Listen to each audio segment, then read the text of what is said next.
उत्पत्ति अध्याय 1। सृष्टि। आदि में परमेश्वर ने आकाश एवं पृथ्वी को रचा। पृथ्वी बिना आकार के तथा खाली थी और पानी के ऊपर अंधकार था तथा परमेश्वर का आत्मा जल के ऊपर मंडरा रहा था। उसके बाद परमेश्वर ने कहा, प्रकाश हो जाए, और प्रकाश हो गया। परमेश्वर ने प्रकाश को देखा कि अच्छा है। परमेश्वर ने प्रकाश को अंधकार से अलग किया। परमेश्वर ने प्रकाश को दिन तथा अंधकार को रात कहा, और शाम हुई, फिर सुबह हुई। इस प्रकार पहला दिन हो गया। फिर परमेश्वर ने कहा, जल के बीच ऐसा विभाजन हो कि जल दो भागों में हो जाए। इस प्रकार परमेश्वर ने नीचे के जल और ऊपर के जल को अलग किया। यह वैसा ही हो गया। परमेश्वर ने इस अंतर को आकाश नाम दिया, और शाम हुई, फिर सुबह हुई। इस प्रकार दूसरा दिन हो गया। फिर परमेश्वर ने कहा, आकाश के नीचे का पानी एक जगह इकट्ठा हो जाए और सूखी भूमि दिखाई दे, और वैसा ही हो गया। परमेश्वर ने सूखी भूमि को धरती तथा जो जल इकट्ठा हुआ उसको सागर कहा, और परमेश्वर ने देखा कि वह अच्छा है। फिर परमेश्वर ने कहा, पृथ्वी से हरी घास तथा पेड़ उगने लगे, और पृथ्वी पर फलदायी वृक्षों में फल लगने लगे, और वैसा हो गया। पृथ्वी हरी हरी घास बीज युक्त पौधे जिनमें अपनी अपनी जाति का बीज होता है तथा फलदायी वृक्ष जिनके फलों में अपनी अपनी जाति के बीज होते हैं उगने लगे। परमेश्वर ने देखा कि यह अच्छा है। फिर शाम हुई, फिर सुबह हुई। इस प्रकार तीसरा दिन हो गया। फिर परमेश्वर ने कहा, दिन को रात से अलग करने के लिए आकाश में ज्योतियां हो, और ये चिन्हों, समयों, दिनों एवं वर्षों के लिए होगा। और आकाश में ज्योतियां हो, जिससे पृथ्वी को प्रकाश मिले, और ऐसा ही हो गया।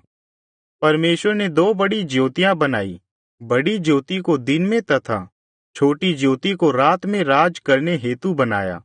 और परमेश्वर ने तारे भी बनाए। इन सभी को परमेश्वर ने आकाश में स्थिर किया कि ये पृथ्वी को रोशनी देते रहे, ताकि दिन और रात अपना काम पूरा कर सके, और रोशनी अंधकार से अलग हो। और परमेश्वर ने देखा कि यह अच्छा है।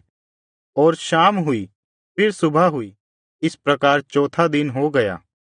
फिर परमेश्वर ने कहा, पानी में पानी के जंतु और आकाश में उड़ने वाले पक्षी भर जाए। परमेश्वर ने बड़े बड़े समुद्री जीवों तथा सब जातियों के जंतुओं को भी बनाया, और समुद्र को समुद्री जीवों से भर दिया तथा सब जाति के पक्षियों की भी सृष्टि की। और परमेश्वर ने देखा कि यह अच्छा है। इन्हें परमेश्वर ने यह कहकर आशीष दी, समुद्र में सभी जंतु तथा पृथ्वी में पक्षी भर जाए। तब शाम हुई, फिर सुबह हुई। पांचवा दिन हो गया। फिर परमेश्वर ने कहा, पृथ्वी से प्रत्येक जाति के जीवित प्राणी उत्पन्न हो, पालतू पशु, रेंगने वाले जंतु तथा हर एक जाति के वन पशु उत्पन्न हो। परमेश्वर ने हर एक जाति के वन पशुओं को, हर एक जाति के पालतू पशुओं को तथा भूमि पर रेंगने वाले हर एक जाति के जीवों को बनाया। और परमेश्वर ने देखा कि यह अच्छा है। फिर परमेश्वर ने कहा, हम अपने स्वरूप के अनुसार अपनी समानता में मनुष्य की रचना करें, कि वे सागर की मछलियों, आकाश के पक्षियों, पालतू पशुओं, भूमि पर रेंगने वाले हर एक जीव तथा सारी पृथ्वी पर राज करें। इसलिए परमेश्वर ने अपने स्वरूप में मनुष्य को बनाया। परमेश्वर के ही स्वरूप में परमेश्वर ने उन्हें बनाया, नर और नारी करके उसने उन्हें बनाया। परमेश्वर ने उन्हें यह आशीष दी, फूलो फलो और संख्या में बढ़ो, और पृथ्वी में भर जाओ, और सब पर अधिकार कर लो। सागर की मछलियों, आकाश के पक्षियों व पृथ्वी के सब रेंगने वाले जीव जंतुओं पर तुम्हारा अधिकार हो। तब परमेश्वर ने उनसे कहा, मैंने तुम्हारे खाने के लिए बीज वाले पौधे और बीज वाले फल के पेड़ आदि दिए हैं, जो तुम्हारे भोजन के लिए होंगे। और पृथ्वी के प्रत्येक पशुओं, आकाश के सब पक्षियों और पृथ्वी पर रेंगने वाले सब जीव जंतुओं को, प्रत्येक प्राणी को जिसमें जीवन का श्वास है, मैं प्रत्येक हर एक पौधे भोजन के लिए देता हूँ, और वैसा ही हो गया। परमेश्वर ने अपनी बनाई हर चीज को देखा, और वह बहुत ही अच्छी थी।